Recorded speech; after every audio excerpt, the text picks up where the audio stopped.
alohan'ny senity androany iny dia tsy mivoana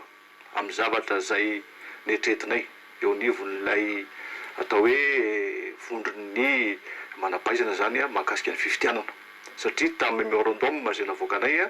dia nametraka izahay hoe tokony hisy fifitianana ty taona ty ary tokony vita soamantsara ao anatin'izay vanim-potoana zay ny fametrana lisy fifitianana. Lisy fifitianana satria sotina tanatin'io zany mémorandum io dia ny hoe lisy fifitianana ny zavatra ngezabe ary tsy adinona anatin'io ihany koa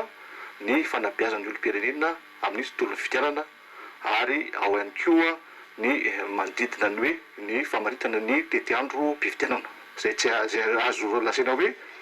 voafaritra atao anatin'izay resaky zay zany zay. Lisy fifitianana io ateo satria lisy fifitianana zany zavatra ngezabe ary révision systématique ihany koa no resahanay tanatin'ny mémorandum ary zay dia nametraka tsara mihitsy fa